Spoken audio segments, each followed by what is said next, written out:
And hello out there to all you beautiful Metsian folks. This is Sam Maxwell, and you are here on the Metsian Podcast.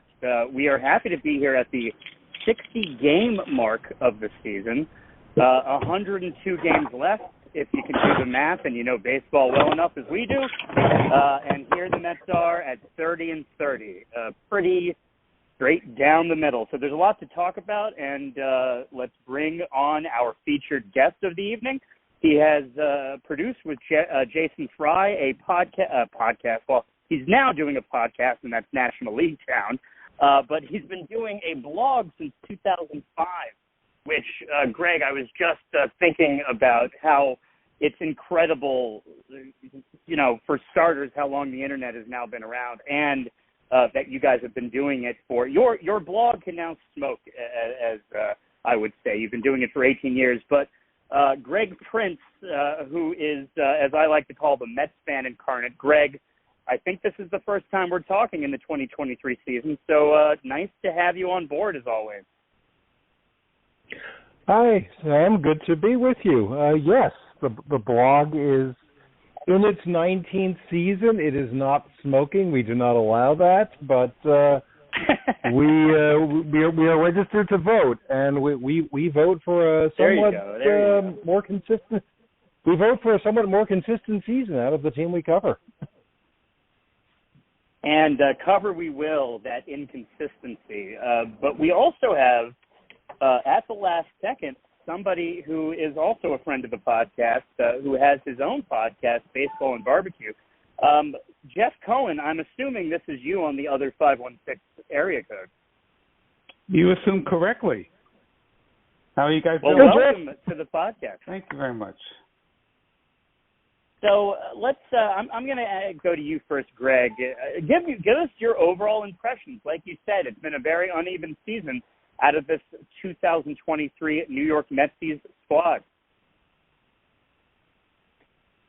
Wow, I don't know where to start with this team because I don't know what to think with this team. You have these small spurts where things are going very well, and you figure, okay, now we're doing what we're supposed to be doing, or the Mets are doing what they're supposed to be doing, and we who root for them are on board with that. We saw a hell of a 5-game winning streak, all one-run victories, all of them come from behind, most of them dramatic, and we thought, that was after Tampa Bay and Cleveland. Wow, this team is really ready to cook.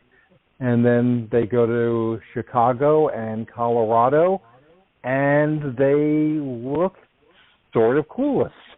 Most of those 6 games, they come home, they play Philadelphia, primary division rival. They sweep them. Don't hit a lot, but they pitch great and they hit enough. And you say, all right, here we go. And then Toronto comes into town, but by no means easy pickings. But still, you're the Mets. You're 3 games over 500 now. How about winning a couple of games against prime competition? And they don't hit. They pitch pretty well until the finale, and it doesn't happen. So you're left kind of scratching your head, saying, okay, the pitching looks pretty good, but not as airtight maybe as you need it to be. The bullpen is reliable when it's not overworked, but it's kind of overworked, and it's not flawless no matter how you look at it. And the offense, when it's not a mile above sea level, as it was in Denver, isn't really producing very much, of solo home runs notwithstanding. So this does not feel like the team we signed up for. I don't mean when we were deciding to become Mets fans as kids, but when we entered this season, feeling like we were now in that. What was it Steve Cohen said, 3 to 5 years, which I think he was just sort of spitballing when he said 3 to 5 years to win a World Series, but more to the realistic point of being the kind of team that can win a World Series, that is going to be a contender every year. And right now, this is not an elite team. It's an ordinary team with some elite players and some holes in it. So I still don't know what to think besides the fact that 500 some years is great. This isn't one of those years. Right. Yeah. And I kind of want to delve deep into these types of seasons because, it's hard, at least for Met fans of our ilk, to not think of it in context of other Met seasons and the trajectory and how it looks, compared and contrasting with those seasons. But first, I will go to Jeff Cohen for another broad stroke. This is the first time we're talking in 2023. So go ahead. What is the deal with the 2023 Metsies? In the words of Mickey Mantle saying to Casey Stengel, I agree with everything Greg just said. It was just it's just an up and down year. There's no consistency. Just when you think the pitching is going well, the hitting goes into a slump. When they're hitting well, the pitching's not doing well. Sometimes you get great starting pitching, and then the bullpen doesn't work out. It's just such a inconsistent team, but I'm confident they are going to get it together. I mean, I know it's only 60 games, another 102 to go, and Lindor is getting the boos, and because he's the highest paid player and he was the star, and he can't be batting 214. He's definitely going to come out of this. The question is when, and I think as Alonso and Lindor go, they'll go the Mets, and that's the way I see it. The pitching is going to come around. Once Quintana comes back, once you have that consistent 5-man rotation, which we haven't had this year, I think everything's going to even out, and it's going to start taking off. I expect a big second half. Or at least I'm hoping for a big second half. So here's where I'll start with the specifics, Greg. A lot of people from the beginning of the year have been calling for the kids. And we've gotten the kids at some point, and to a varying degree, they've been perfectly implemented into this situation. However, I think it's fair to say that the reason the Mets are struggling are not because of the kids. And there's probably some even more tinkering that you can do. Bring another kid up. Mauricio, of course, is who I'm referring to continue to light this fire that I believe this team needs. And if you look at all the different times that the kids have come up at this particular season, they have all of a sudden added a spark, which of course kind of goes out because there's just a little too much stagnancy with the roster itself. I think we're going to start getting into deep cuts here. I think that we have questions about the job that Buck is currently doing, and I think specifically when you look at the bullpen, it's almost as if he's experimenting to try to give people chances to take the bull by the horn, and they're not necessarily doing it. Leon, for example, on Sunday. So many different places we can go, and I kind of just put a couple things out there. But I guess let's start with the kids.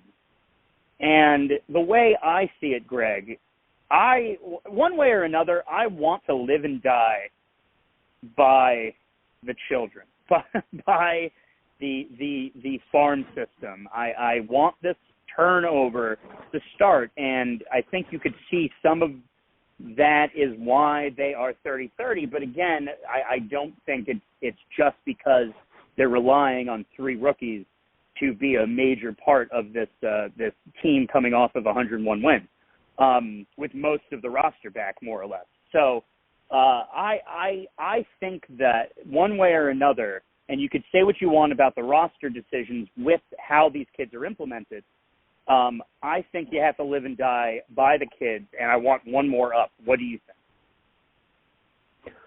I think to a certain extent they are getting there. Almost to a certain extent they are there. They're not quite there when it comes to trusting the kids, none of whom started the season with New York. But after a while, yes, 3/4 of the potential baby Mets city kids, whatever you want to call them, are here. One of them, two of them are quite clearly here to stay.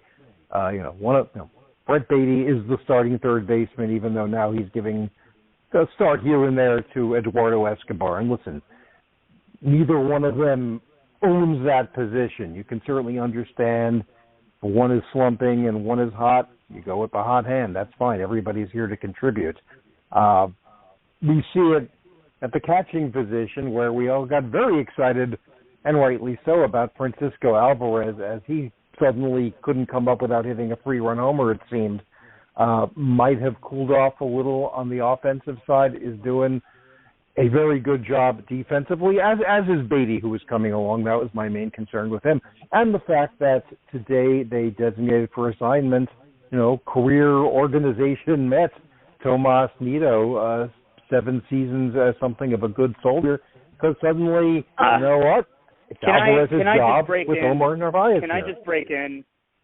Can I just break in and say that is what I really wanted them to do, one way or another. I think that Escobar has a giant role in this team, which includes the clubhouse, and I think, considering how long he had been here, you could say that on the clubhouse extent to Nido. I think outside of that, Escobar provides a lot more than with potential, and Nido has arguably looked the worst he's ever looked at the plate during this entire tenure of 7 years of on and off time with this team. So good on them for making the correct decision. This is the first I'm hearing about it, and this is exactly what the catching tandem should be for the remainder of the season. Yeah, Narvaez was eligible to come off the IL, and a decision had to be made. Nido was recently on the IL. We know he had the problems with the dry eye, and they did some things to help him along. Hadn't gotten much playing time since coming back. And, Tomas Nido, just to have a sidebar here, has had an honorable career, let's call it, as a Met. Has never really been intended as the main catcher on this team. Sort of fell into that role once James McCann kind of crumbled last year. But they went out and got Narvaez with an eye on Alvarez coming along, and it all probably sped up a little more than they had planned, to the point where, we're not going to carry 3 catchers. You could, always make a case for 3 catchers in my mind. But Nido, ergo, designated for assignment. Reportedly, they're going to work on a trade somewhere. And, he'll probably wind up backing up Travis d'Arnaud in Atlanta and get a big hit against us. But, we've had that baked in to our psyche. But, so we've got Alvarez. We've got Alvarez starting most days. We'll see what happens with Narvaez. We've got Beatty starting most days, and Escobar, a valuable veteran who's hitting a lot better since he stopped being the everyday guy. And we've got Mark Vientos, who doesn't quite have a role and who hasn't quite been trusted, and either hasn't found his stroke yet on a consistent basis or hasn't had the chance to find his stroke yet. And he's probably the guy they have to figure out what they're going to do with, because he's not going to play third base if Beatty is that guy. And I don't know that they want him to DH on the days that Vogelback isn't DHing. And as far as Mauricio, yesterday, Sunday, Mauricio had a collision at second base. I haven't followed up to know how serious that was. Hopefully it wasn't any big deal. But the way he's been hitting, it's just a matter of time and finding him the spots where he can play, because, he is a shortstop. He's not going to play shortstop because, like you said, Lindor is the highest paid player on the team, and he certainly isn't here to sit no matter how much he's been slumping. And Mauricio's been playing around the diamond and even in the outfield. So, that's, I think, the infusion of youth that this team is having. I think it's a positive sign.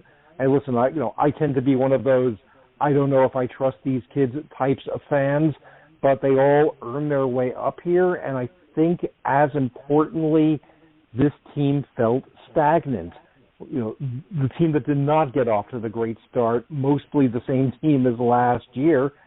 And it's good to feel something changing. And the players who we've been reading about for 2 or 3 years apiece now coming into, if not their own, then at least getting invited in to prove themselves.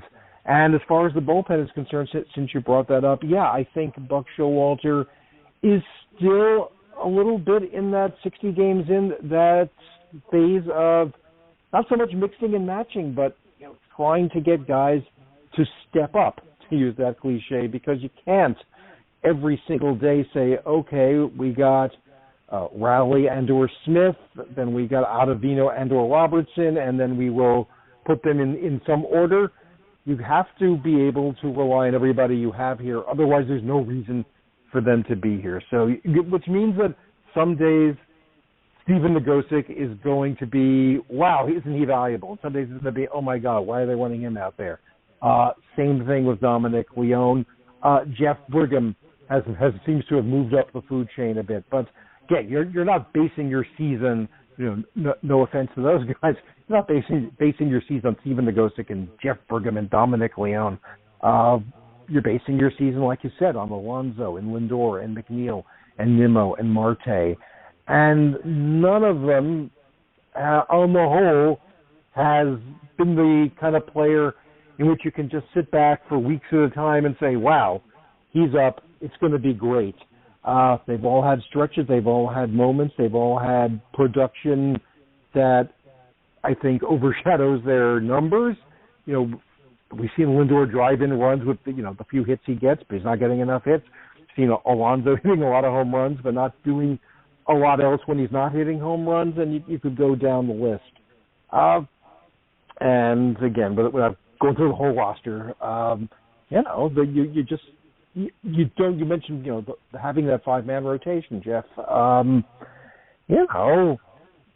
Two 40-year-old guys essentially at the head of your rotation, as great as they are, as great as they can be, and as great as they've been, you just don't know. And saying that this far into the season, first shot at going on what we consider regular rest, that in Japan is short rest. And we saw it didn't go so well when they tried it. So we're going to have to figure out what that's all about. So, we've just got a lot more question marks than I think we wanted to admit were out there back in March. And, June is not a great time to answer questions, but you'd rather answer questions in June than have to wait till September and ask the one question, which was, what went wrong anyway? And this is, everybody is close enough. I haven't even, bothered to look at what the Mets' current wild card standings are, but they're, of course, close enough. And 5.5 out going into a 3-game set is not that bad. And the Mets, with everything that they just went through, have a chance to step up. And we've seen them step up against a lot of different teams this year. But sometimes against the Cubs and the Rockies, not to disparage those two ball clubs, but something just isn't sitting. And that's one thing against Toronto, and those were hard-fought games between both teams. But there clearly was a difference, and Toronto showed why they are in arguably the best division in baseball. And before I segue it to Jeff, I will throw it out there that I think Brigham, as well as Nagosic, have been stepping up much more than some of the other names thrown out there in terms of the mediocrity of this bullpen, which was, of course, made even more mediocre by Edwin Diaz leaving. So I will start here, Jeff, segueing to you with similar questions about the kids as well as the bullpen and yada, yada, yada. Mark Vientos, anytime that I see him in the limited amount of time that he's been able to get in there, even though he might not completely have his stroke, he does seem to do something productive, even if it doesn't necessarily have to, bring in a run. somehow, some way, he makes contact and gets the job done on a very small ball level if he's not swinging the bat. That's what I've noticed so far in the limited time that I've seen him on this team. So I think while they are trying to figure something out with Mark Vientos, I think there's a lot to be, happy about when dissecting the performance so far. Yeah, Mark Vientos, I am. He has limited playing time, obviously, and that he's not be able to get the consistency. But when he does get those hits, he's hitting the ball hard. He's making solid contact, be it a base hit or a sacrifice fly. He's making a solid contact, which is good to see. And those balls will eventually drop in. I'd like to see him play, consistently every day between righty and lefty. I mean, I really don't care about righty lefty so much, but I know Buck loves Daniel Vogelbach, or maybe he doesn't. Maybe he's trying to get Daniel Vogelbach's value up because he is just. I know he gets on base. I know that's the big thing, but he just clogged it up. He's looked at so many pitches and not swinging. He's just looking for the walk. I think Vogelbach should be better than he ends up being. That's just my personal opinion.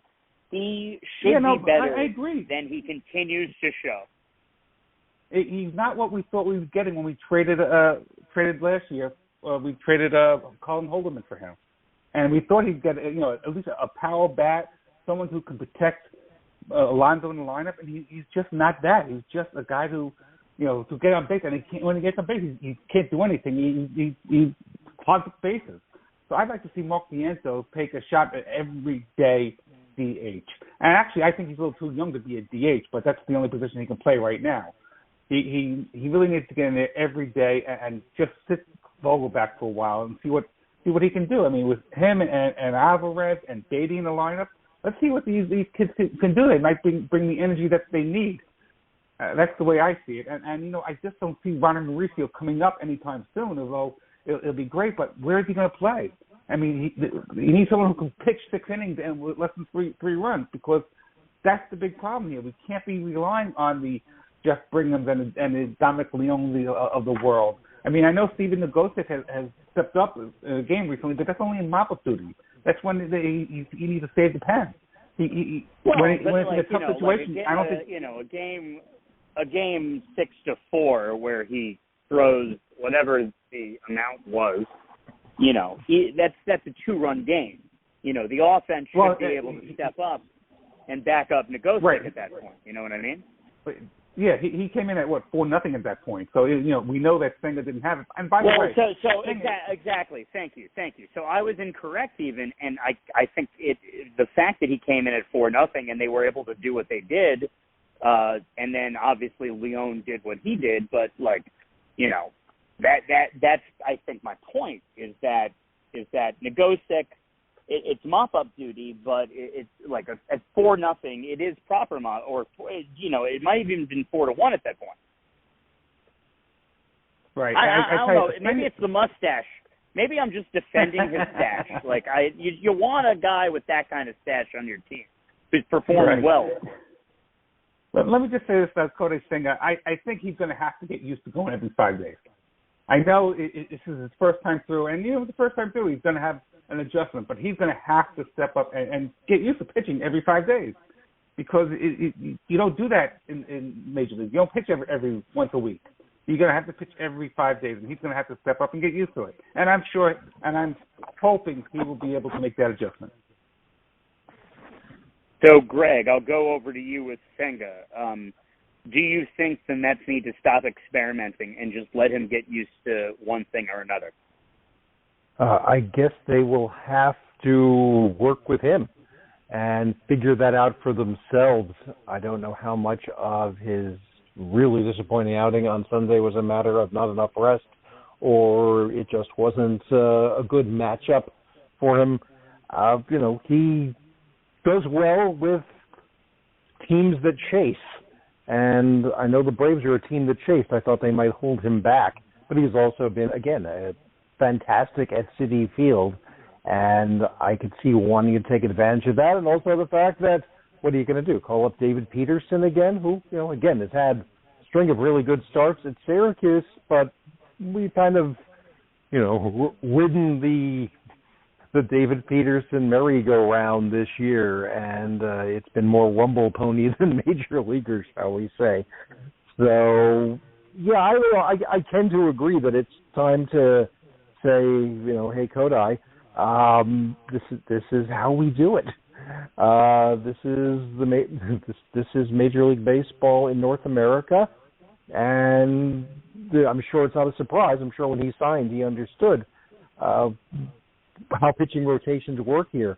And it'd be great if you could get him extra rest. It'd be great if you could get Scherzer and Verlander extra rest and Carrasco when you're talking about guys who probably could use it as they go along. Fortunately, they've had in their own ways plenty of rest this year because none of them has pitched every time out, and hopefully that will work to their benefit as we get deeper into the season. So, you'd love to just keep relying on the five guys you have with the understanding that McGill is kind of a stopgap, but at this point, he's also, part of the package. And then, the fact that Quintana is making progress toward coming back is very encouraging. Again, I don't think we saw our season coming down to when will Jose Quintana come back. There's always, though, that sense of, we've all used the cliche. It'll be like trading for a pitcher at the All-Star break or whenever he comes back. The thing about the playoff picture that you mentioned, again, that is the great forgiving element of a 500 team in this league at this time, because unlike other 500 teams in the Met past, it's not a matter of, oh God, we're 5.5 behind Atlanta, as you said, what are we going to do? The wild card came into existence, and then 2 wild cards came into existence, and now 3 wild cards are in existence. And if you do look at the standings, you'll see the Mets aren't in the playoff picture today. Again, in 2020, that would have mattered. It was a 60-game season. Of course, you had 8 teams going to the playoffs that year, and somehow the Mets missed it. But more importantly, the Mets are, I think a game and a half maybe at most behind whoever's got the last wild card now. And we're talking about Miami. Wow, so there you go. And then the whole National League, although there's beginning to be a little bit of separation, the whole National League is still in it in a way. Somebody gets ridiculously hot. There are going to be a few teams.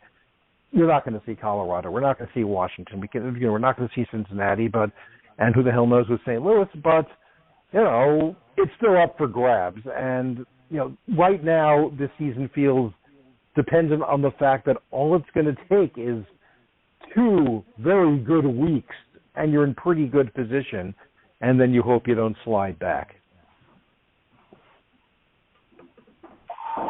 You are listening to the Metsian Podcast, and since we're almost to the half-hour mark, I'd like to pass it around for our shameless plug and Metsian stories, because there might be some listeners out there that have never either listened to the Metsian Podcast or heard these fellas on the Metsian Podcast. So I'm first going to go to our featured guest for the evening, Greg Prince of Faith and Fear in Flushing and National League Town.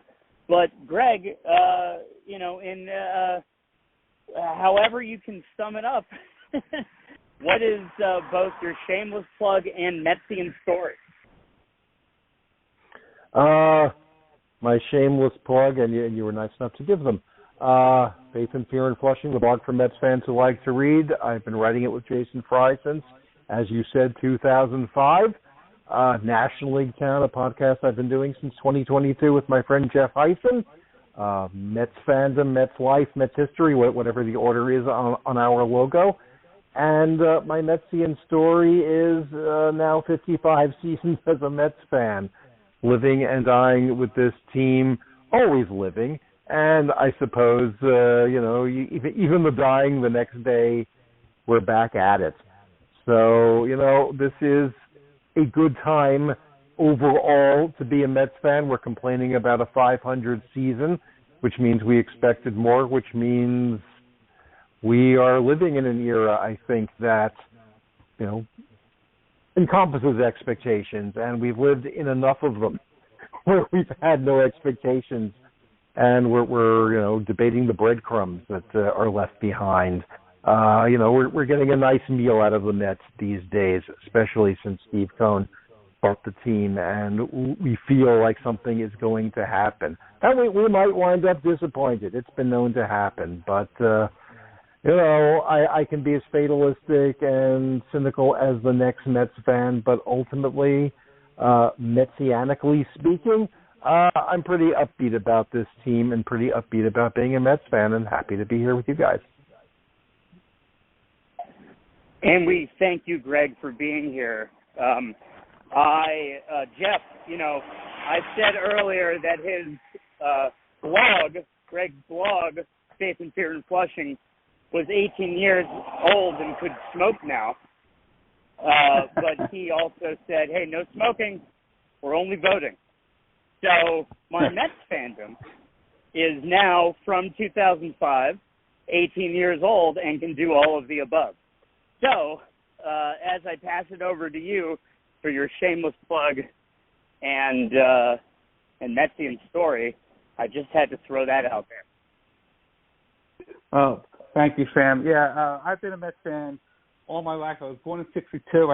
I always say I was born in the same year as the Mets. So, I've been a Mets fan my whole life. Actually, I used to live in Flushing, and I used to walk over to take the bus to the Main Street and walk over to Shea Stadium. It was a great time. So I've been a Mets fan, living and dying my whole life with the New York Mets, and it's a lot of heartbreak, but there's the good times are great when they happen.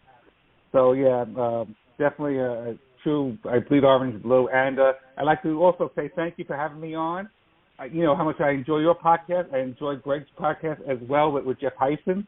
I mean, that's on my rotation every week as well. So definitely, we have some great Mets fans doing podcasts. My shameless plug is Baseball and BBQ, where we're not necessarily a Mets podcast per se, but we do have our share of Mets, and for some reason we're partial to Mets catchers. I mean, we've had on Ed Hearn and Todd Pratt and Josh Tolley, Barry Lyons, Mackie Stafford, Duffy Dyer, and coming up in the next week or so is going to be 1986 Mets, although he didn't catch all that much, but he was a manager of the Toronto Blue Jays. John Gibbons is going to be joining us in a week or so. So that's something coming up. We've also had a lot of baseball authors. We've had, if you remember, Jeremy Aftel of the San Francisco Giants, three-time World Series winner, and he has a fantastic story that if you have a chance to check out, please do, because he was a fantastic guest. And we have also our share from the world of barbecue. So please check out Baseball and BBQ on all your podcast apps. Excellent. And, it is interesting the way you describe all the different Mets catchers that you've had on here. That is a plethora. And I remember when I came across Mackie Sasser's, I want to say Topps card, 1987 or so. I think it was probably the 87 one. When I came across that, I said, that is quite possibly the greatest baseball name I have ever seen.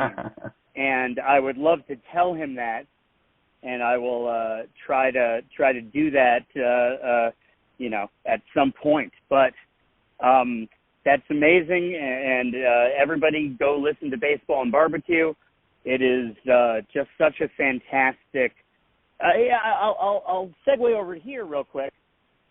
How about on a barbecue perspective? Like what are some of the great guests? Even though, I haven't delved deep. I haven't done the deep cut into barbecue the way you guys do. But if you could explore that real quick. Sure. Well, there's actually a Barbecue Hall of Fame. And so we've had on some of the people who have been inducted into a man named Sterling Ball, who I really never heard of before, but my partner, Len Aberman, has. He has to be very big in the world of music as well. So he was very interesting. If you like smoking ribs, there's a website called AmazingRibs.com, and the guy who runs that is called Meathead. and that's what can be confused with Meathead of All in the Family, but actually his nickname is Meathead, and he has a great website as well if you'd like to check that out. Or we've had on a man named Ben Arnault, who's from Australia. So he was interesting, having barbecue down under. Heath Wild is another person who's in the Barbecue Hall of Fame who should be checked out. So we get pit masters, authors, barbecue authors, inventors. So anybody that has to do with the barbecue, they like to come on and we talk to them about it.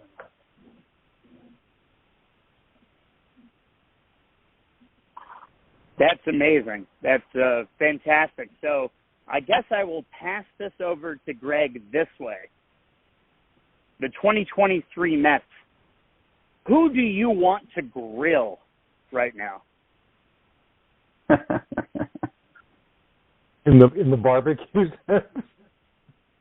Yeah, the barbecue sense, not in terms of who do you think could be the tastiest. Let's not go there because that's a show. But, you know, from a grilling perspective, who are you that most fed up with? Who do you think you like? Okay. If you just go down that type of rabbit hole of grilling someone for making this a 30, 60 game stretch, who would you go at first? Well, I'm not much of a griller, but I do appreciate what Jeff and Leonard do with baseball and barbecue. It's such a distinct and passionate show, and I congratulate them on continuing to bring on net catchers and so many fun guests. Listen, I'm not the biggest Daniel Vogelbach fan in the world. Let's put it that way. Although I try to be patient, he's here to do one thing. As in his job title, hitter. Yeah, and then, there's a place for that in this game.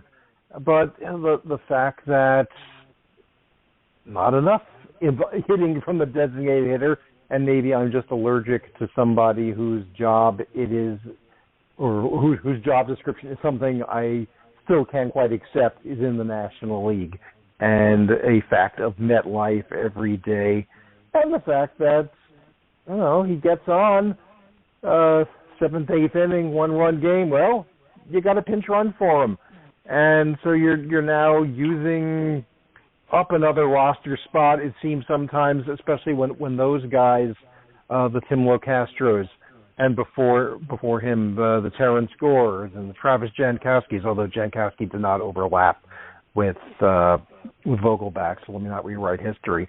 Just that there's something so one-dimensional, and that one-dimensional isn't cooking, to use at least a word related to grilling. It can be kind of frustrating. But listen, I'm sure he's frustrated. I'm sure they're all frustrated. I don't really want to grill these guys.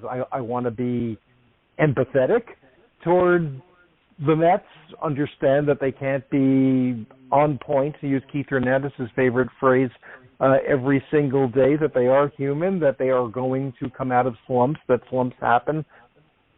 But then, I'm a fan, and I look at 30 and 30, and although I've lived through a lot worse than 30 and 30 after 60 games, we kind of see 30 and 30 is not getting it done just yet. But again, as Jeff and Baseball and Barbecue could tell you, sometimes it takes a while for a wonderful piece of meat to be done. So let us hope that this is a slow grill, and that the juices are flowing, and that I'm using all these phrases correctly, because I don't really do much of that. Let's get something tasty going. The next 102 games. What do you say? Well, you know what? That would make Greg a great writer. Exactly. No, exactly. And I try to keep up. My God. And so I will go over here. Jeff, with all that said, you mentioned Vogelbach earlier. Isn't the point of the DH role to be hitting home runs? If he's going to be behind, and I've been saying this from even with his second half that he had last year, I've been saying, please stop hitting Vogelback behind Alonso. I think Buck at some point, has pulled back a little bit on that, but it's still like an idea, because I think the idea and what Buck's idea is, this guy can get into one. If you're trying to protect Alonso, who's one of your better hitters, and we'll get to this, we'll get to Alonso because I think that's a proper separate subject, the year he's having. Vogelback is supposed to get into one occasionally. And you watch him just look at these pitches because he wants to get on base. And I'm starting to come around to the idea. Rich Sparago, who's one of our podcast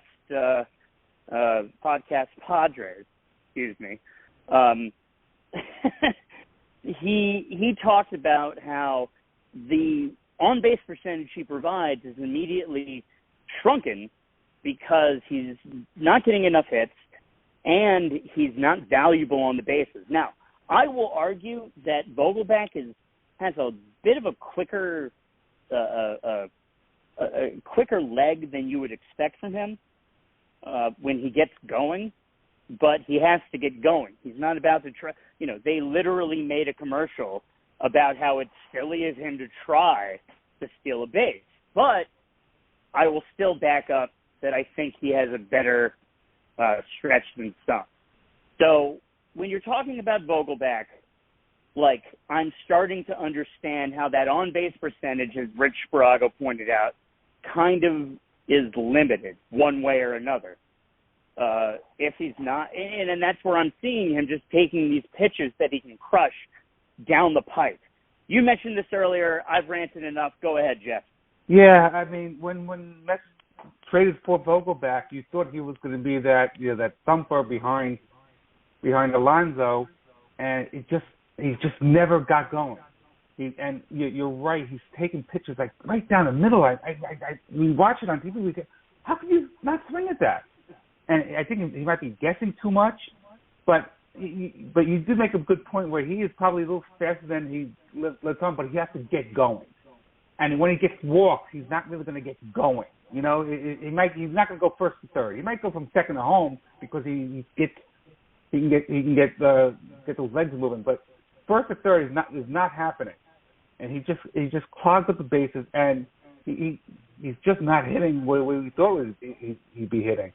And it's just, I think it's time for him to cut bait with Vogelback. Well, he seems like a nice enough guy. I mean, same thing with Tomas Nido. He was a good enough guy on the clubhouse, but he's just not bringing any value to the DH role. And DH role used to be, that's the thumper, that's the home run guy. Not anymore. That position has changed. If someone's getting a day off or a half day off, let's give the Nimmo, the runner on the outfield. Let's give him a DH spot. Let's give someone else a Marte a DH spot. That position has changed. It's not just for a thumper anymore. And Daniel Vogelback, I think his time is going to be limited. I think he's going to be he might be done by the All-Star break. Hey, if he keeps going the way he is, I think you're right. Greg, I will go to this next segment before Pete Alonso, actually. I'm curious about your opinion, and as well as Jeff, on Max Scherzer and Justin Verlander. You guys talked about the top of the rotation, 40-year-old pitchers. So, since this is the first time we're having you on, your overall assessment of the job both are doing, by all means, I would say start with the one who has been here the longest, Max. Max took a little while to find himself in this new era of the pitch clock. I don't think we can underestimate how much this has probably affected everybody. Granted, it affects everybody on every team, so it's not just the Mets, whether they're the batters or the pitchers, and the clock is ticking, who are going to have to adjust. But, we're concerned about the Mets. And Scherzer, who has appeared, mostly from a distance all those years with Washington, but with us last year, whether you want to call him a creature of habit, which is what all starting pitchers are, or somebody who is just, very focused, meticulous, whatever you want to call it, you're throwing this wrench into his way of doing things that has gotten him very far.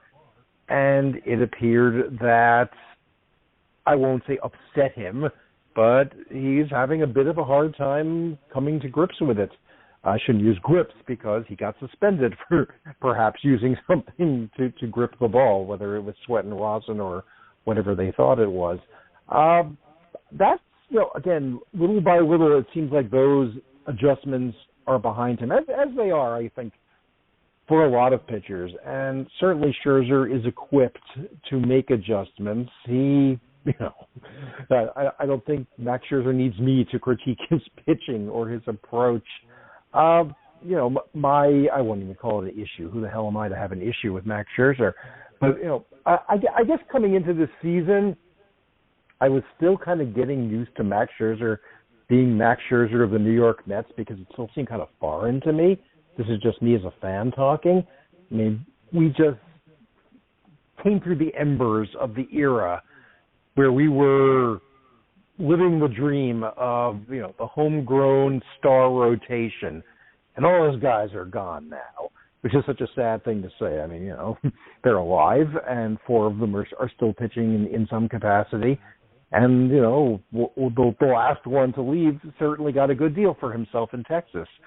But I just felt sort of at a loss not having Jacob deGrom being the one who I was waiting to come off the injured list for, and kind of thinking, what is Max Scherzer doing here, even though I've had 2 years to get used to it? But that's my problem. That's not his. I think overall Scherzer in recent outings has looked better and better. And, I kind of, look around and think I don't want to put too much blame on any given Met. Like, he's not the reason they're only 500. He's not the reason they're only 500. Well, Scherzer's not the reason they're only 500. To a certain degree, he may be a reason early in the season, but we're here now, and I think we're well positioned. And as far as Verlander, it's a little bit of a small sample size because he only came back in early May. He's had some fantastic outings. That Sunday night against Cleveland was, to use one of the cliches of our age, a master class in pitching. It was fantastic to watch. And then he's just had some nights where, for whatever reason, it's not happening. But again, he's a guy I always loved to watch when I saw him with Detroit or Houston. And it's always different when they're in your uniform and you're seeing them every day or every start, and you pick up on every imperfection. So I don't want to say the jury's still out again. Who am I to be, calling in the jury on Justin Verlander? But, are you better off with Justin Verlander and Max Scherzer than 2 replacement-level veterans?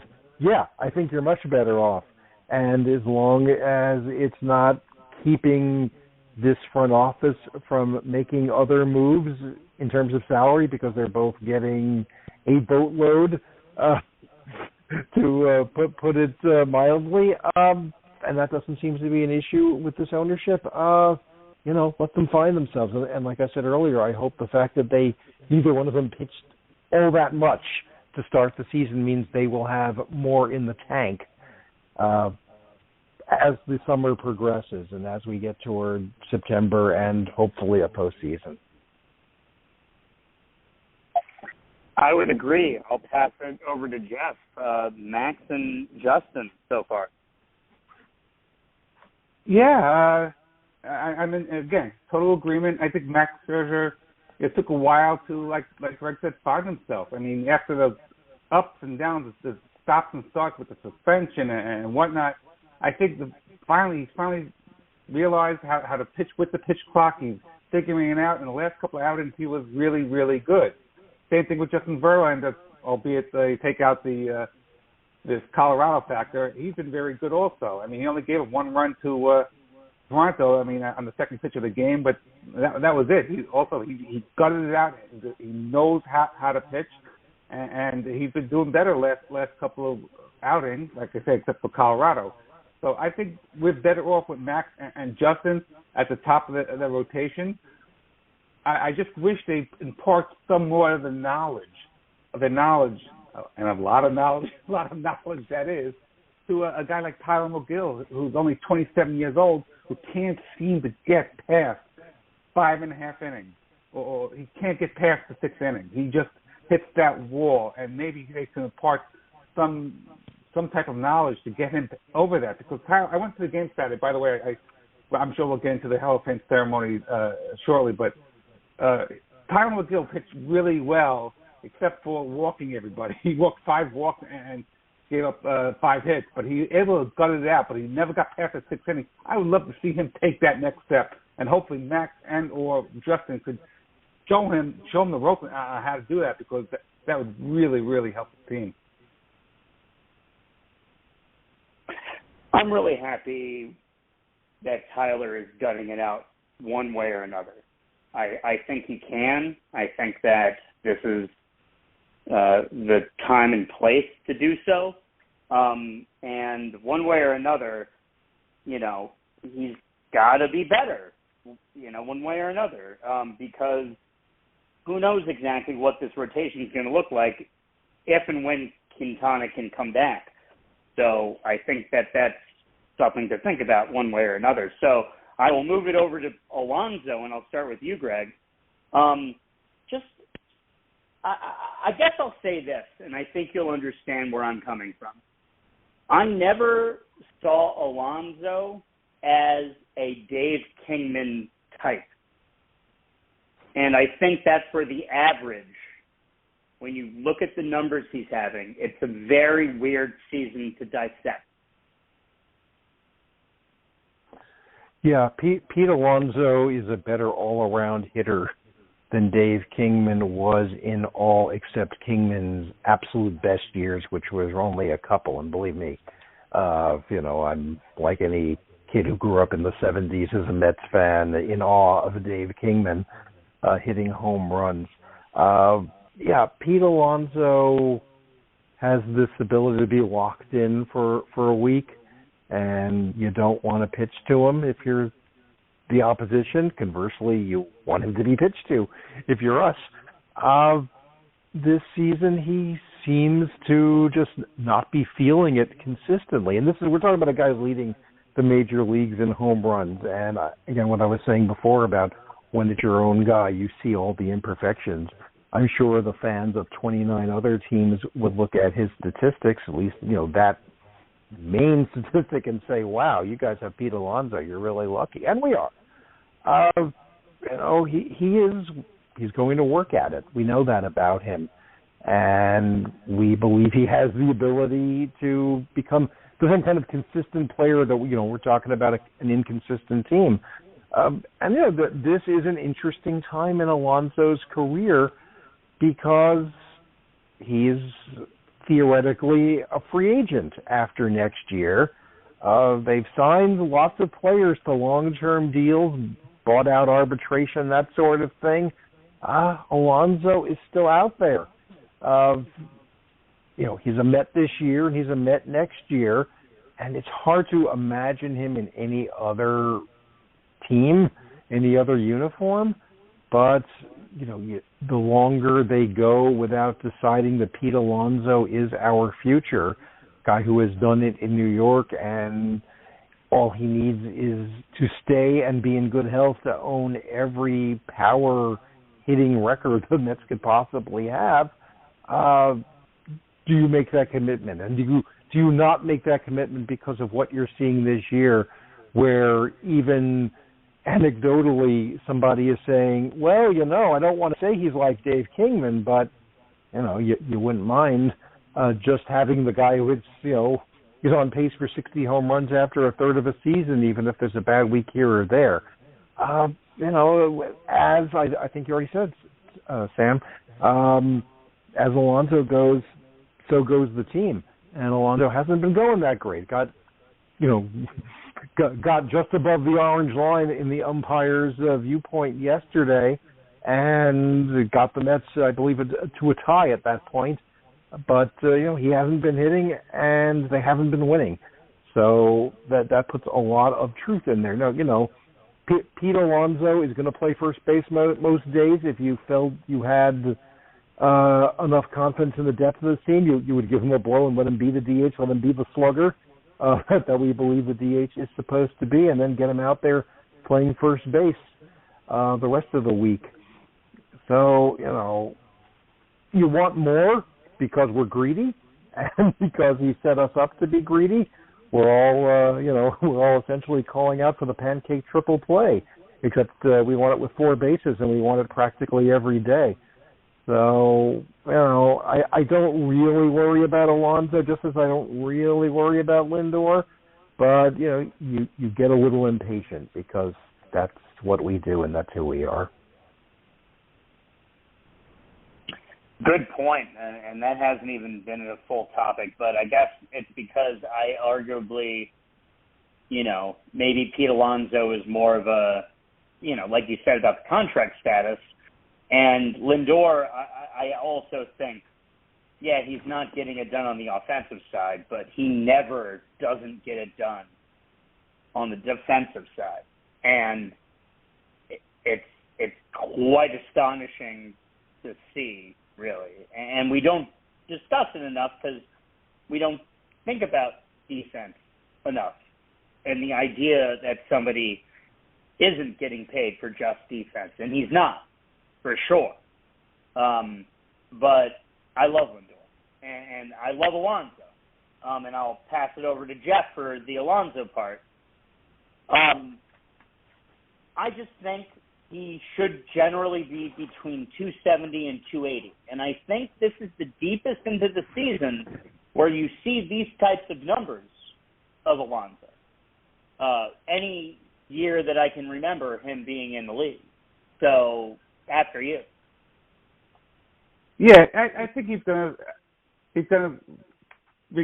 get back to his baseball card or the front of the baseball reference page.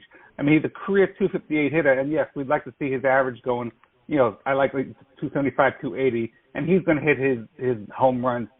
Very, very streaky hitter. We know that, but he can carry a team on the back. But I like to focus on his defense because he was heading to the league and he was given a very bad reputation of being a terrible fielder, and I haven't seen it this year. I've seen him make plays that, oh my God, you didn't think that was Pete Alonso over there. You'd think he was Paul Goldschmidt or something. He's been really spectacular. Maybe not spectacular is the right word, but he's really been improved much on his defense, and people really have not seen that or talked about that. He's really become more of a complete player. Albeit his average is kind of low. I'm sure that will grow as he as the season goes on. I think he will he'll between 40 and 50 home runs. He does that on a normal basis, and he'll get his knock. It's just it'll come in bunches. He'll carry team for a week or two, and then he'll go into a slump. But his fielding has just been, like I said, very, really good this year. What do you guys think? I agree. He's a solid first baseman, and maybe it's because there was so much emphasis on his power hitting coming up through the minors that it just became shorthand to say, well, we have to live with his defense. A little like Alvarez. We were led to believe that, well, boy, Alvarez is really going to have to work on the catching because he's such a good hitter, and maybe he should be a DH. And you have a problem with Alvarez as a catcher? Because I sure don't. And I think he's going to only get better. And yeah, Lindor. Lindor is, sparkling defense, and hasn't let down where that's concerned. So I'm sorry. Go ahead. No, I was just going to say that in terms of Alvarez, I think there are some growing pains here and there, but you expect it. I think the growing pains are literally rookie mistakes. How old is he? 20 years old, right? Yeah. 21. 22. He'll be 22 in 2023. I forget when his birthday is. He's 21 now, I think. Yeah. Okay. In November. Yeah. So he'll be 21 the whole year. So yeah. He was born 2001, guys. You know, Think so about like that. that's what you see. That's what you see. Yeah, exactly. You know, he's just able to drink in New York City. That's something to think about when he's behind the plate, is the fact that like the mistakes that he's made are very, all right, well, he's a 21-year-old rookie. You know, he has adjusted himself extremely well. And I know you sent it over, Jeff, with Alonso, but I'll send it back over one more time with the defense of Alvarez. Yeah, very, very good. I mean, the pitchers really like throwing to him. He's a good the pitch framer. I guess that's the term these days. But he's stealing strikes. I mean, he really has a gun for an arm. Well, maybe never the day, which runners scored, but that's more unfair than anybody else. But he really has impressed behind the plate, and pitchers really love throwing to him. So that's one of the reasons why they were comfortable letting Nito go, because Alvarez is going to be the guy. They know he's the future, and he's going to have some growing pains, but that's okay. It happens to everybody. And at the 21, and look, they're catchers in the minor leagues or older, 24, 25. I mean, even the Mets draft pick last year is older than Alvarez. I mean, Kevin Parada is older than Alvarez. So, Alvarez is going to be a really, really good catcher for a long, long time, and the Mets are very, very fortunate to have him. Yeah, we really are. We're sitting here 30-30, but Francisco Alvarez, Greg, is our catcher, and we've been talking about that for a very, very long time. And before I pass it back over to you, since it's been over an hour, I just have to say you are listening to the Metsian Podcast, and thank you for doing so. Greg, the catcher that we've been hoping for a long time, has finally come up. Sure has. Other than a few fleeting moments of Travis d'Arnaud at his best, his pre-Brave best, let's say, we've shuffled through a lot of B-teamers. So some guys who had good moments. Wilson Ramos had a really productive second half his first year as a Met, and hey, James McCann, who didn't win many fans in New York, did catch a no-hitter, 5 different pitchers. So you've had a lot of guys crouching and putting the mitt out, and never without the sense that, boy, why didn't they go after JT Realmuto or somebody of that ilk? Or when are we going to have a guy like that? And I had to be reminded the off season when Realmuto was a free agent that there was this kid Alvarez coming up through the system. And I said, okay, well let's see what that's all about. And we all look at the Braves the last 5 or so years, one youngster after another coming up, being trusted to do a job and doing the job, and suddenly remaking the whole Braves NL East dynasty and winning a World Series one year. And we can't help but ask now and then, why can't we have some of that? And this is what we're getting now. And again, it probably isn't every day all their young players in Atlanta coming through. It just feels that way. But it's not going to be every day that all our young players are going to be coming through. But if they're coming through enough days, whether it's Alvarez, whether it's Beatty, whether it's Vientos, and hopefully Mauricio, wherever he winds up playing, again, that pushes you forward. And maybe there's a little less, signing 10-year contracts to shortstops from Cleveland. Not that I'm unhappy by any means to have Lindor here, but you like the idea of growing your own, not just for the romance of it, but just because it's more efficient. And it's a younger team by definition, because you're not going out into the market and saying, let's sign this 39-year-old pitcher and this 40-year-old pitcher. And honestly, the one thing I'm missing right now, and I know there are a couple of names down below, I'm missing the idea that there's some great Met pitcher on the way, because that's sort of, that's our lifeblood and has been through the history of this franchise when it's either been at its best or has been on the verge of being at its best. And that, that's what got us to the heights we achieved within the last 10 years when we had those pitchers. And right now, that's not what the pipeline has, at least not ready to pop. So I'm hoping over time we'll hear more about that and see more of that.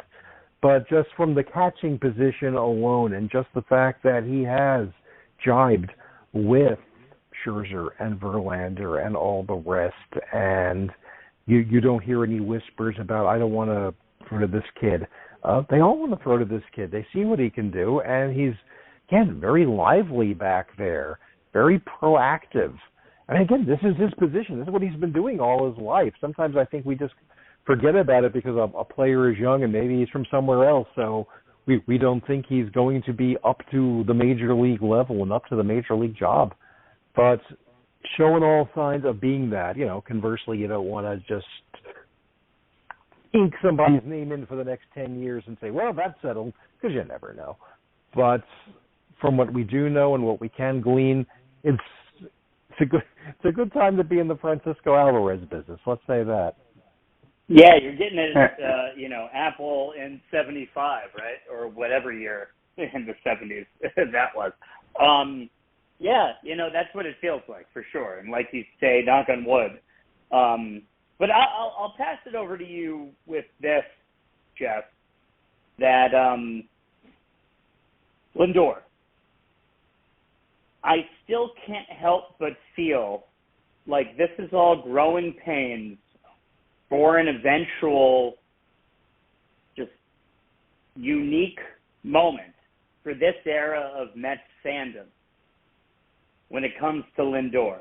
And I phrase it that way because I don't want to jinx anything. But if you're picking up what I'm throwing down, I get where, and Greg was like, I'm happy that Lindor is here. And I think that's the point, is that Lindor came in here in his, I think it was 26 or so when he signed the contract.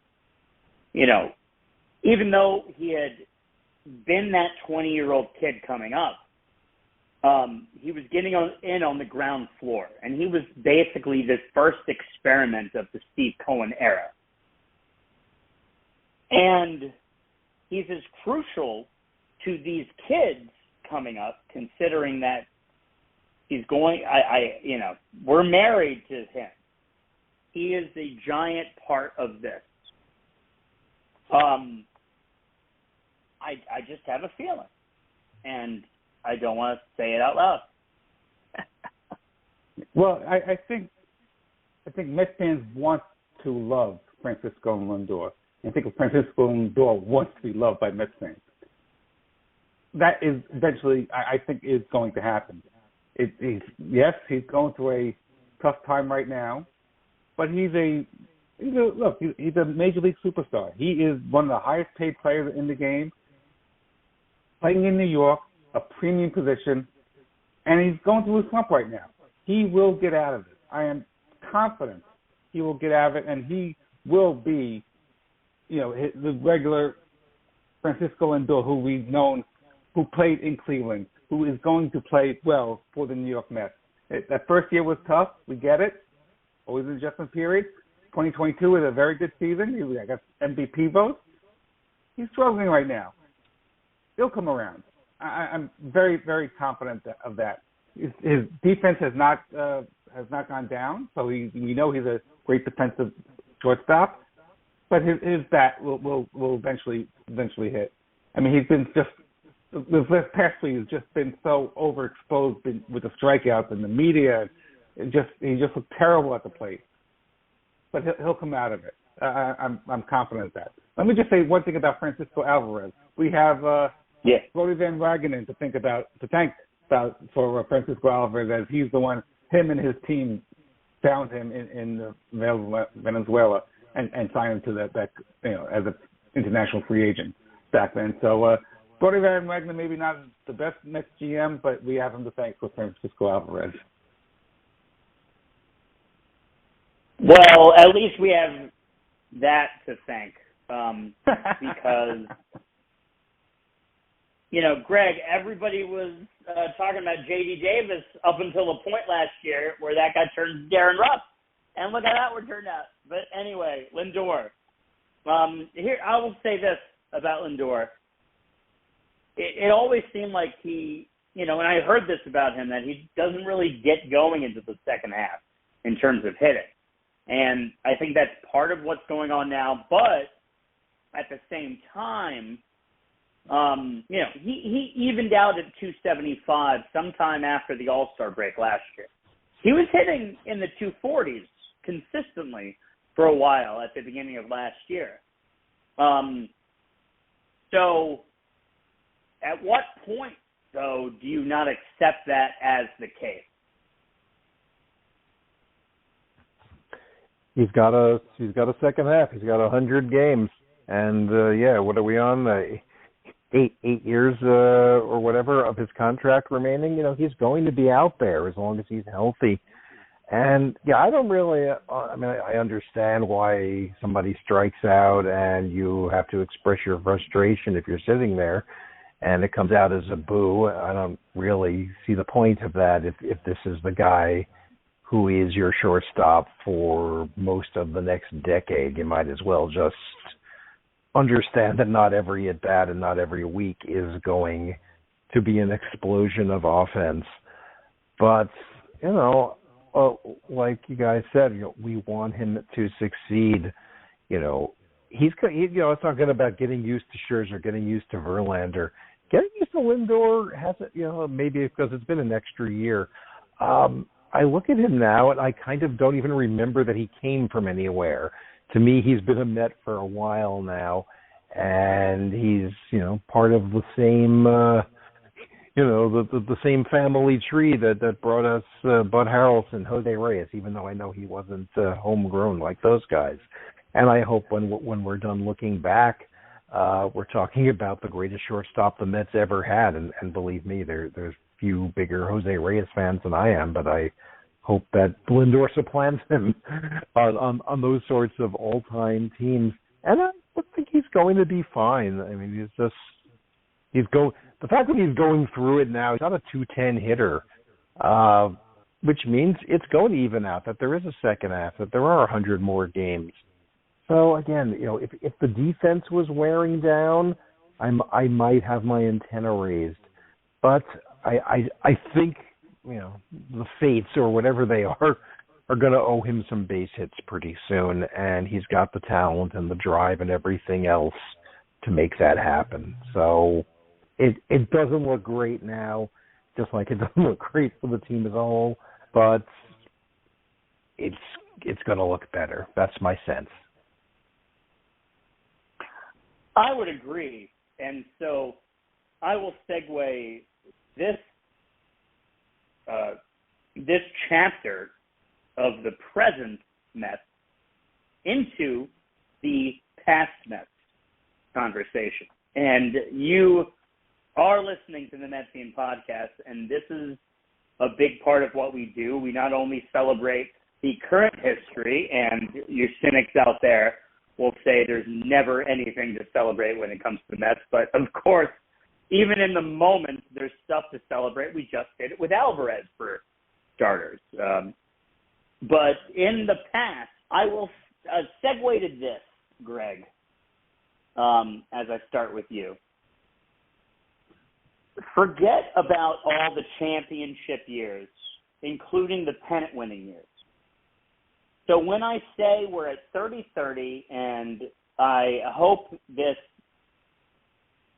becomes a certain type of season, or this doesn't become this type of season. I don't yet have, because again, I've canceled 2015 out of this.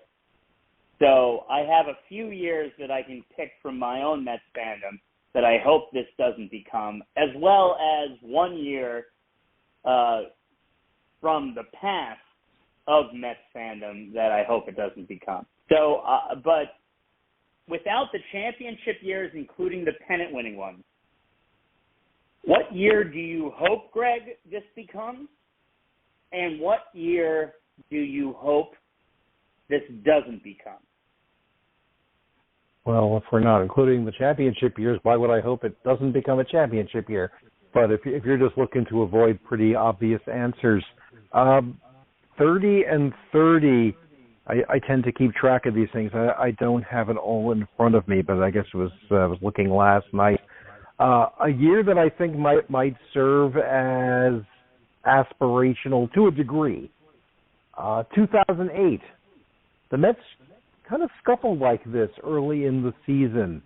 And again, you were coming off a really miserable ending the year before, and they seem to still be kind of hung over from that as that year went on. But about 86 games into the season, just before the All-Star break, they really got cooking. They won 10 in a row, going out of the first half and starting the second half. And Carlos Delgado was hitting like crazy, and Santana started locking in. And there were holes and there were flaws and there would be injuries. And we know that 2008 did not wind up that great. But this team went from kind of scuffling around 500 to being a team that took first place into September and was in every position to make the playoffs. And if you had, I'm always wary of applying current rules to past races because you just don't want to do that. But the team that went 89 and 73, which wasn't quite good enough to get into the playoffs that year, that would probably be plenty good to get in the playoffs this year. And this team is certainly as capable as that 2008 team. If we're, again, eliminating the championship years. And, I guess I could have easily said 2016 because that was a wild card year and it was this kind of season, but 2008 was on my mind. The year I hope it doesn't become another year where they were 30 and 30. 2002, a year that had lots of expectations. They made a lot of trades coming out of 2001, which was both an exhilarating year down the stretch, an emotional year, but also a hugely disappointing year most of that year. But they came out of 2001 having made a late lunge at a division title. It didn't work out, so they just sort of broke up what was left of the 2000 champions. But, that was the year of Alomar and Vaughn and bringing back Burnitz and Cedeno and doing a lot to make a team that seemed it was going to, at the very least, challenge the Braves for the division title and be right there for the wild card. And they just scuffled and scuffled and scuffled.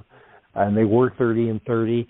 And they got only so far into that summer. I mean, I think they were 4 games over with about 2/3 of the season played. And then they just fell apart. They just were old and got old, and the reinforcements didn't reinforce anything. And it became, 1/3 of a 3-year disaster, a rolling disaster. It cost Bobby Valentine his job. It should have cost Steve Phillips his job, speaking of GMs with mixed track records. I don't think that this is what this team is. This team just has a better personality, a better collection of people, I think, and just feels more capable. But, if we're going to look at teams that didn't seem to be going anywhere that put it together, yeah, you got to look at teams that didn't seem to be going anywhere and never really put it together. So, those precedents exist. They probably exist further back as well, but I'll keep it fairly contemporary. So you want a team that stays in the race and makes noise and hopefully goes that extra mile. That precedent exists. You want a team that doesn't do those things? Let's not think about that. Yeah, that precedent does exist. That's amazing, and I think that's exactly where I wanted to go with this conversation. So, Jeff, before I pass it to you, I will say mine. 2008, I think, is a perfect team to go with for me as well. So I appreciate you, Greg, for reminding me of that team. And as so far that, you can never include 2006 because they were dominant the entire time. Like that's part of their story. So we're looking at 30-30 teams. So when I'm thinking about that era, the 2008 team is probably my favorite amongst, next to 2005, which of course was my first real Mets team that ended up not being a 30-30 team. Let's point that out. But 2008 is a perfect example because they did turn it around in a very quick way in some fashion.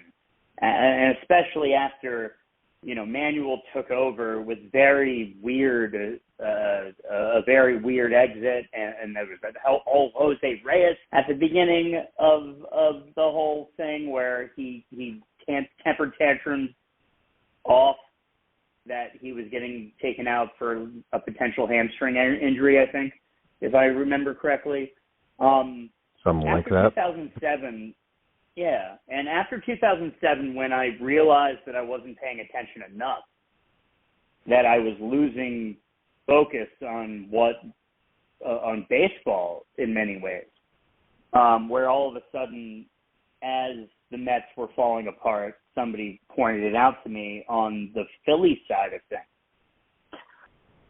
2008, I had said that I was going to make sure that I paid attention to every single moment of the season. I was very much back, and that was more of the heartbreaker at the end of the year than 2007 ended up being, because I was just there, from a mental perspective, much more than I was in 2007. 2006, I was there intensely. So 2008, I think, is a perfect example of that, Greg.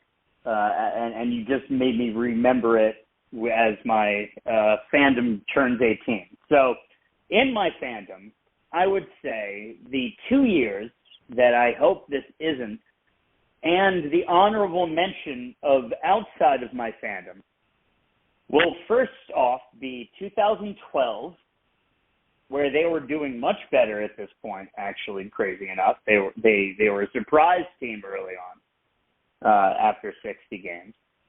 I will say 2009, where it was arguably still to this day my least favorite experience of Mets fandom, even though it was also the introduction to what is now a home we hold very dear. Even though we had many things to criticize about it at the time. So, Jeff, thanks for laughing. I'd say 2012 and 2009 are years that I hope this doesn't become. Even though 2012 is still, because of everything it is, one of my favorite Mets years in my fandom. Yep. I'm sorry. And 1978. I hope this isn't 1978. Yeah, that was a pretty bad year, 1978. Well, I hope this team does not become, and it's just in terms of, because so much has been written and talked about the Mets' loaded payroll. I mean, I just hope this does not become 1992. I don't see that happening. Just because the Mets spent so much money that year, the worst team money can buy and all that stuff. This is the most expensive team that's ever been put together, and we just hope that they don't explode and become something like that.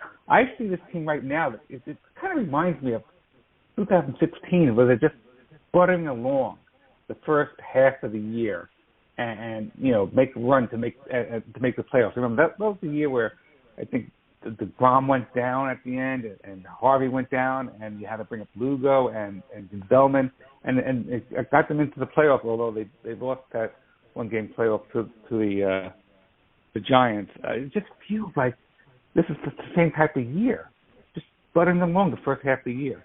I hope they get out of this funk and they they make a good charge at the end. And look, the playoffs are now. I really don't care if they win the division or not. The Phillies proved last year you don't need to win the division. You just have to go and be hot at that time, and that's hopefully the Mets can go on that run come September and October, which they couldn't do last year. They kind of petered out in mid-September, and then just it was in malaise for the rest of the year and into the playoffs. But hopefully they'll have enough energy and learn from their mistake last year and just keep going. Because I don't think they're going to win the division this year, but at least they can make the playoffs. That's what it's all about now. Baseball's been watered down to both seasons. As we close in on 90 minutes, I think this is a good place to go with this team. And coming out of an excellent Mets history discussion, just all around. Buck, I don't think I've honed in on Buck yet on this episode. So, Greg, what do you think of the job Buck is doing in his second season? I think Buck has done a bad job of hitting and done an inconsistent job of pitching, and he hasn't made every play in the field, which is to say none of that is Buck's fault. I think he's mostly putting the guys out there who he believes and the infrastructure around him has determined is most capable of succeeding. And he has had to massage personalities along the way, as every manager has to do, and has had to take the temperature of everybody's ups and downs, as a manager has to do, and make some in-game decisions, as every manager has to do. I've rarely come out of these games thinking if only Buck Showalter had done this or that, we would have won that game we lost. I'm not sure I've come out of them thinking, boy, thanks to Buck Showalter, we didn't lose a game that I was sure we were going to lose. Maybe last year I felt that way more when maybe because of the novelty of having Buck Showalter as a Met manager and seeing all he was capable of was so bracing after, so many placeholders in that job. For the most part, I am not unhappy. You could question a bullpen move here or there. You could question maybe loyalty to a certain lineup configuration here or there. But I have faith that he's thinking about it 24/7 or every waking hour, and that he is giving it his all, looking for every edge. And you'd like to say that's what every manager does, but I don't think every manager does it as fully as Buck Showalter does. I still get that impression listening to him, watching him, to the extent that I'm capable of being not privy, but trying to be in tune with what the manager of the Mets is doing, whoever the manager of the Mets is. So, I think they're 9 games after 60 games. I think they're 9 games below where they were last year in terms of their record. And is that because Buck Showalter is a 9 games worse manager than he was last year? I don't really believe that. They got to come through, the players he is trusting. Are there players sitting on the bench, sitting out in the bullpen that, boy, why isn't Buck using them? Yeah, on a given night, I suppose you could say that, but I don't think that's it either. Again, we've devoted plenty of time to saying Lindor this and Alonso that. Yeah, you're going to sit Lindor and Alonso for more than a random day? No. Same with Nimmo, same with Marte, same with McNeil. It's the players who have to live up to the Baseball Reference page. So I still have faith in this guy. I still think we're better off with him than we are with, like I said about the pitchers. Would you rather have veteran manager replacement level, or would you rather have Buck Showalter? I'm very comfortable with Buck Showalter. I think that's a good point. I do wonder at what point does he become a Phil Jackson, who at a time that he wasn't a coach anymore and was now in charge of implementing an entire system on a specific team showed that he was way behind the current game that was going on. And I do wonder, at what point does he become, and Jeff, I hate to use this example, but I kind of have to, just even though it might have just been the element of circumstances. At what point does Buck Showalter become a potential Dusty Baker who won his first world championship as a manager last year to becoming a Bobby Valentine with Boston? I think it's going to be more the former than the latter. At least I hope so. I think we all hope so. And I guess let me to elaborate where it seems as if the game caught up to what they're trying to do as managers. I don't think this game has passed Buck by. I think he's doing his job. He's doing the best job he can. I mean, I do a couple of questionable moves, especially this past weekend. Why he didn't walk Guerrero is beyond me. I have no idea. Was he afraid of Calvin? What's his name? Calvin Biggio, who has a 200 batting average. But he's doing the best job he can with the players he's given. I mean, even I get scared going to the bullpen. Who knows what's coming out of there? You never know from day to day. He doesn't have anybody who really can trust. Obviously, the Diaz injury is just was devastating to the team. Moved everybody up a notch where maybe they're not comfortable. I mean, he's always doing the best job he can, and I believe he still is the best manager for this team. A lot of experience, knows the game, just with the game. I think he's the best manager for the Mets right now. I don't think there's anybody out there who would even be anything close to him, and I think he will get that monkey off his back eventually. If not this year, then next year. Well, that is, I think, the hope that you got to believe with this. You got to believe entire, who are they going to replace him with? They're going to replace him with Carl Beltran. They wanted. I'm not saying those names I'm not saying that is what I want to happen. But I do ponder sometimes exactly who they, like you said, who would they replace them with. But I think that's another conversation for another day.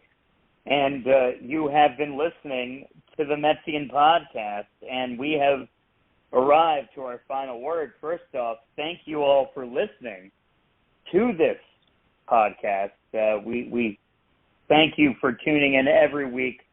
Unfortunately, Rich Spirago could not be here. Michael Cohen could not be here, and we wish them well, and let's go Mets out to them. And this is the segment that we like to call our final word. First off, let's thank our guests, and I'm going to pass it back once more to them. Greg Prince, Jeff Cohen. First to Greg for his final word and shameless plug again. Thanks very much, Sam. Yes, shout out to Mike and Rich. Always love talking to those guys. And pleasure to be with you. Pleasure to be with Jeff tonight. Shameless plug. I write at faithandfearandflushing.com. I talk at National League Town. Please feel free to visit both. Last word, let's go with the first pitcher in Mets history, Roger Craig, who just passed away at the age of 93, had been the oldest living Met until this weekend. Roger Craig, who brought to life the concept of you have to be pretty good to lose a lot of games, because Roger Craig lost a lot of games in 1962 and 1963, starting with opening night in St. Louis and continuing through, I believe it was in 18-game losing streak in 1963, which he was only rescued from with a Jim Hickman walk-off, I want to say grand slam, that summer. Just, a guy who showed a great deal of good humor through the years, reflecting on those days.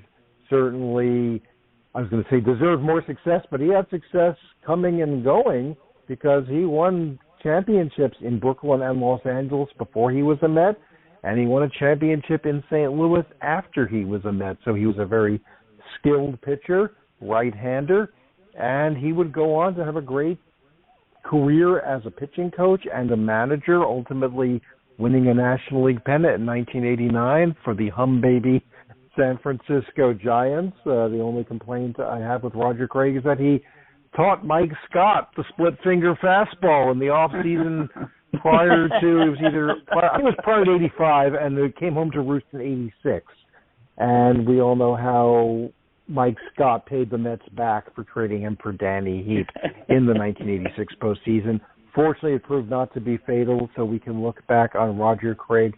When you grew up as Jeff and I did, he was born in 62, I was born in 62.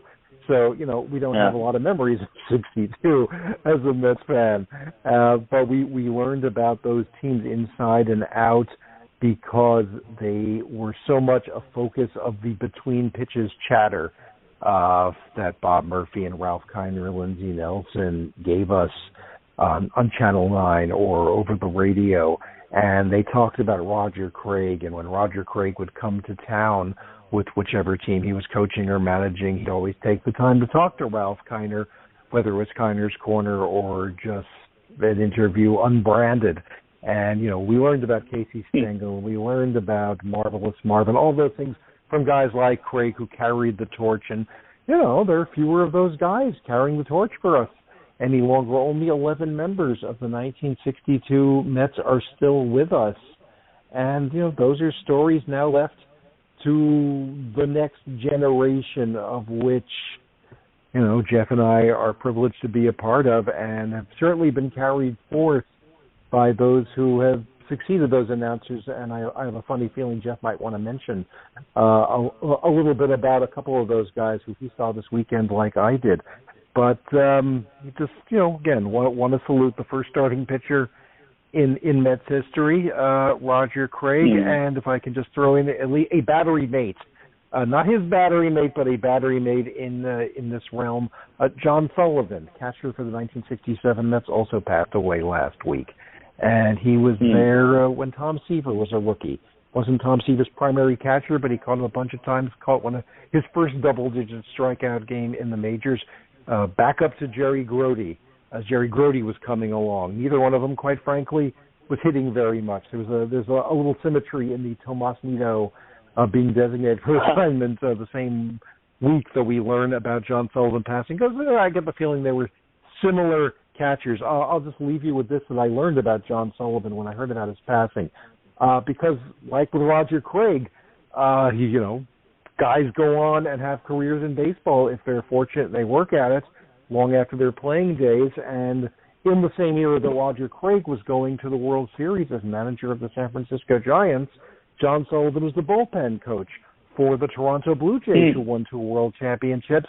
And that is more than a footnote, because when Joe Carter hits that home run to win that World Series in walk-off fashion in Game 6, who gets the ball? Who picks it up? Who makes sure it gets back to Joe Carter? It's John Sullivan. So it may not mean a whole lot to us here in New York, and we may not have been too crazy to see Toronto this past weekend. But in Toronto, that makes you a legend. And, you may remember that Tom House was the pitcher who caught Hank Aaron 7-15, probably the most famous I got the ball in the bullpen. Well, I would say that John Sullivan, I don't know if he caught it on the fly, but he is certainly in that realm. I don't know if the ball wound up in Cooperstown eventually, but Sullivan liked to tell the story of how they came looking for it. And he said he kind of kept quiet because he wanted to make sure that Joe Carter had that ball in his possession. And what was it? They said on the Blue Jays broadcast, "Touch 'em all, Joe. You'll never hit a bigger home run." John Sullivan was able to say to Joe Carter, hand him the ball all 108 pitches and say, "Touch 'em all, Joe. they're yours. So these are the guys who come and go. I'm not going to pretend I spent a lot of time in my life thinking about John Sullivan. I never saw him play, but I was aware of who he was. And Roger Craig is a cornerstone of the organization, but long before I started watching. But this is part of being a Mets fan, knowing your Mets, who got you here. So I'm sorry, they both had long lives, and hopefully they enjoyed their time in baseball and their time after and all of that. And I'm sorry they're gone. So to vote a moment or two in their memory, I appreciate the opportunity. Roger Craig and John Sullivan, as I like to say, rest easy. I know the traditional thing is to say rest in peace, and I do hope everybody is resting in peace. That is for sure. But I sometimes I think rest easy is also appropriate. So. This is the first time that I've been able to actually really that Roger Craig specifically I heard about yesterday, but I hadn't really been able to comment on it. And it's a 55 Dodger gone, and he was just coming up, I believe, at the time.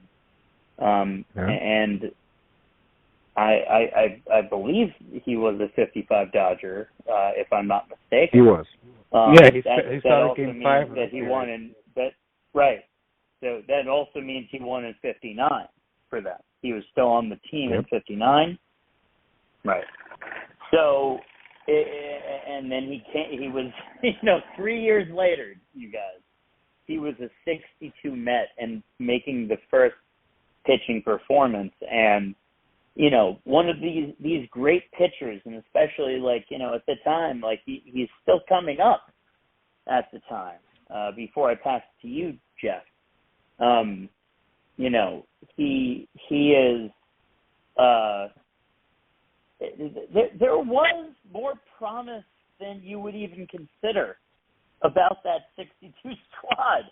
Looking back, when you look at a lot of the players on there, I think said, I forget exactly who did, that had you assembled this team 5 years earlier, we would have won a lot of ball games. But going to what Greg has in fact said about that 62 squad, that they lost 50 of the games, they had the tying run on base or on deck,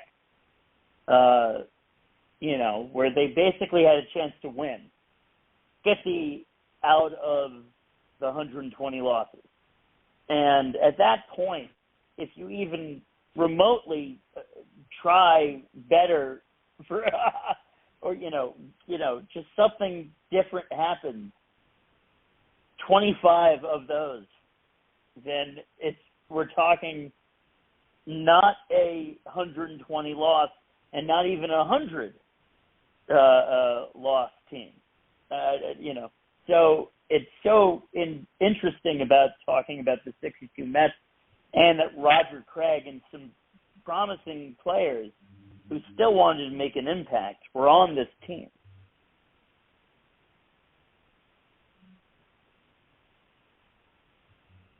Yeah, they win 25 of those games. Did we lose Jeff?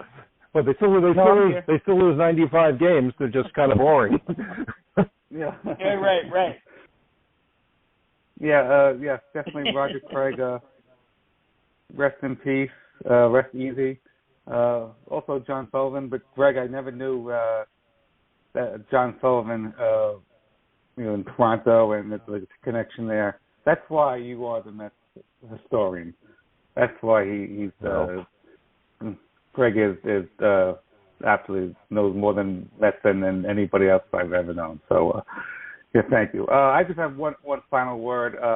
I went to the Hall of Fame ceremony the other day at Citi Field, and just congratulations to Al Leiter, Howard Johnson, Gary Cohen, Howie Rose, and to Jay Horowitz. I mean, Al and Hojo. I mean, I loved Hojo. He was such a great man. Talking about 30-30, he's done 30-30 3 times. So a really great, underappreciated Met. Hojo is a really great guy. Al Leiter always got it out, gave him everything. But Gary Cohen and Howie Rose, I'd like to say the soundtrack of the baseball season. They are just wonderful. We are so lucky to have those two as broadcasters, as we were when we were growing up with Lindsay, Bob, and Ralph. We are very lucky to have really the best broadcast team in Major League. They win the World Series every single year, and very appreciative of them. And Steve Cohen for putting on such a great ceremony, and the speeches by all four of them were just terrific.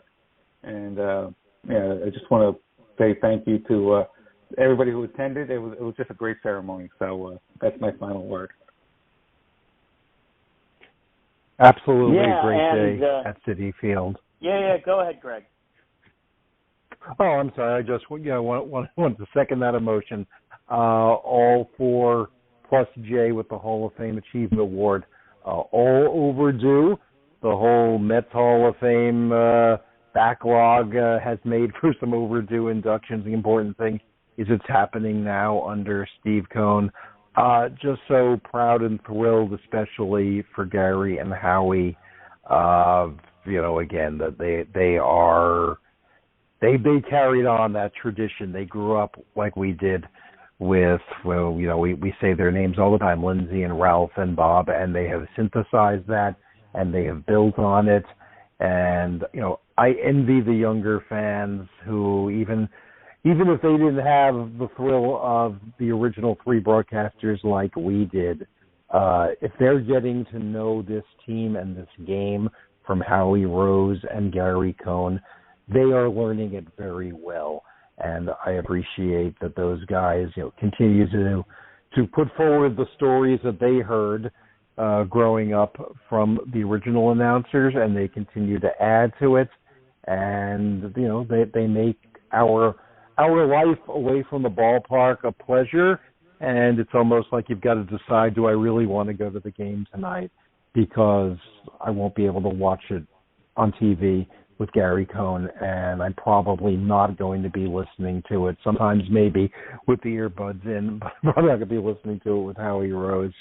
So those guys, incredibly deserving, beautiful remarks on their part. Same for Al Leiter, who is at heart one of us, having grown up a Mets fan around the same time we did in the metropolitan area, and Howard Johnson, who became one of us once he was traded here from Detroit and found his niche.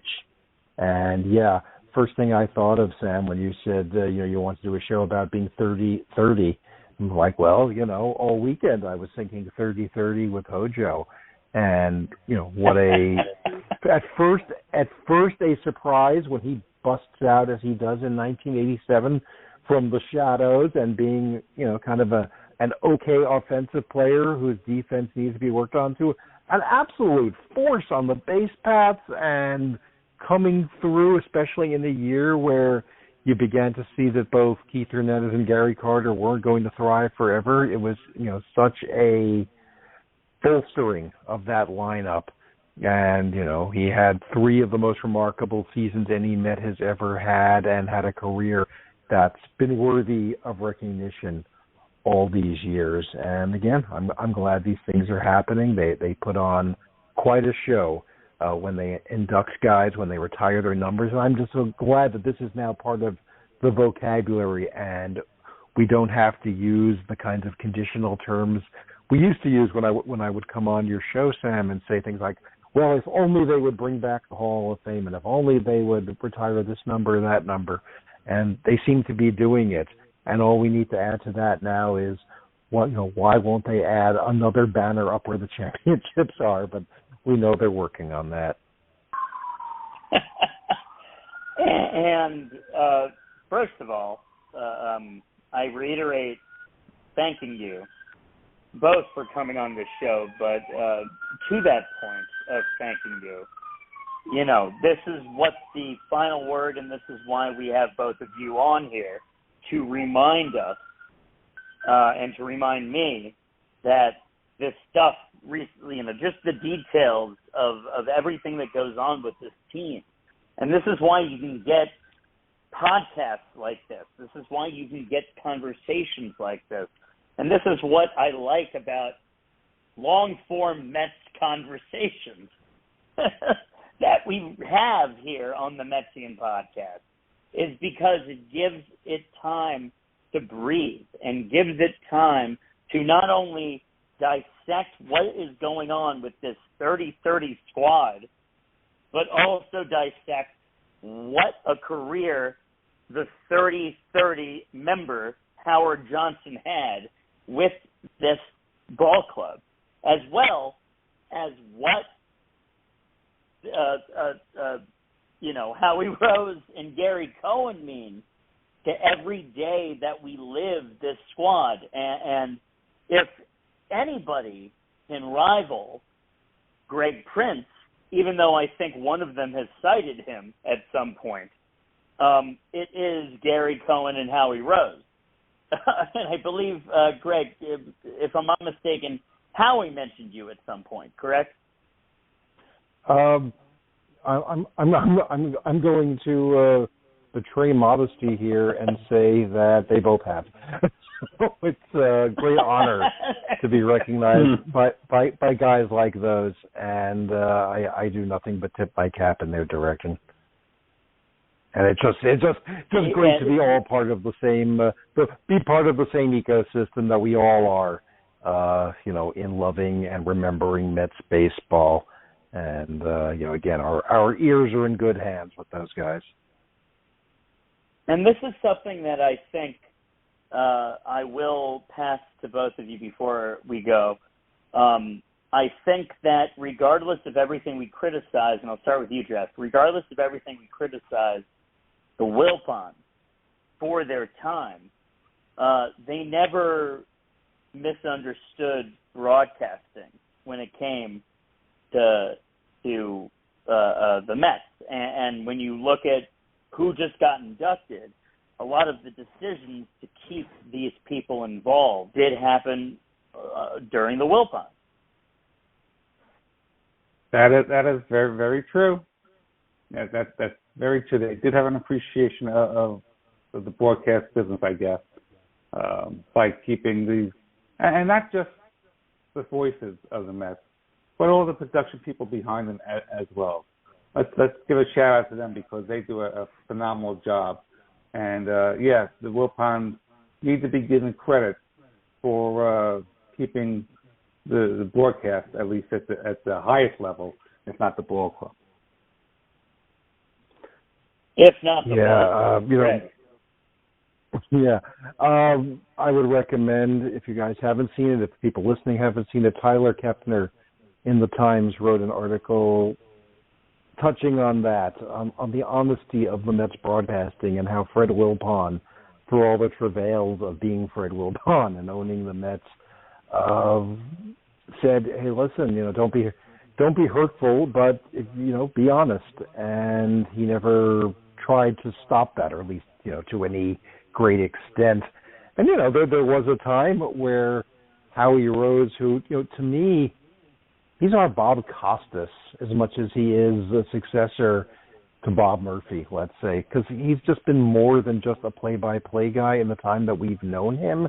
And you go back to Mets Extra on WHN when it became WFAN, and again he spoke for us without ever being first person plural, which I think we appreciate that because we're from New York and we don't talk like that on the air. But he was always the voice of the Mets and would always call out the Mets. When I say the voice of the Mets fan, let me be clear on that. He would call out the Mets when there was something ridiculous going on. And you know what? There were some prickly people in the front office who didn't care for that over the years. And if you next time you're in the Mets Museum at Citi Field, you look at his plaque, and I'd forgotten this. It has his years of service, as they do for all players and managers and so forth, and it says 1987 to 1993, 1996 forward. And that's right. They kind of took him away from Mets broadcasting for a couple of years there in the middle of the 90s because there was just this feeling that, well, Howie Rose is just criticizing us, and we don't necessarily want him to be part of the broadcast. Well, cooler heads prevailed over time, and one of those was, in fact, Fred Wilpons. And I did see, I happened to have a media credential for Saturday because I wanted to be there to cover it as best I could. And I saw Fred Wilpon kind of slip into the back and sit there and support both Gary and Howie, and they each thanked him, as well as the players who, were there under his ownership, and as well as Jay Horowitz, who, Jay Horowitz worked in those years, which couldn't have been easy because the Wilpons did not inspire great publicity.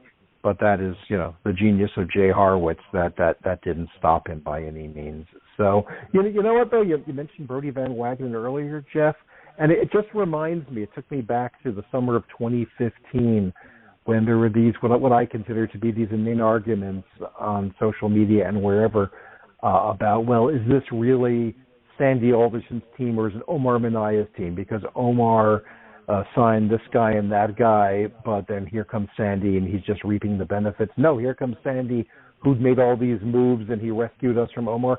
It's just never that simple. It's never that simple to say this is a good general manager, this is a good owner, this is a bad owner, it's a bad general manager. They all do good things. They all do not so good things, things that don't work out even with the best of intentions. So, when you're building a team, you just hope as a fan that there is a positive legacy of some sort to be left behind by everybody, whether it was Brody Van Wagenen for a couple of years, whether it was Sandy Alderson during his long tenure or shorter tenure afterwards, whether it was the two guys whose name I can't even remember anymore, who were here and gone the first year that Cohen owned the team. Everybody contributes, and I'm sure, we don't use Fred Wilpon as a great object of affection after all we went through the last 15 or so years of his ownership. But no doubt he had his heart in the right place and did some positive things, and if that legacy is heard every night on SNY and on WCBS, then, let's say, hey, thank you for that, Fred. And thank you for selling to Steve Cohen. But, we can't be totally gracious to this. But, time marches on, and we're happy to be there. I will finish with this as we close to the end of our show. Matteau. And I will say, as my final word, before we come up on the 2-hour mark, Steve Cohen, it's exactly where I wanted to go. There's still, as we sit here at 30-30, my final word is bigger picture. Steve Cohen is still settling in. The 3 to 5 years, as Greg, I think, pointed out, is kind of trivial. It was kind of just something he probably improvised there. But I think it is a proper mark. And there have been expectations for the first 3 years here. So here we are. There's a picture to look at. But we still have a series coming up against Atlanta where there's a lot to be said. Change the narrative. That's all I've keep saying since last year. Change the narrative. And here we are. Hopefully we do. And let's go Mets. Thank you, Jeff. Thank you, Greg, Jeff Cohen, Greg Prince. All you out there, thank you. Take care. Thank you. Thank you.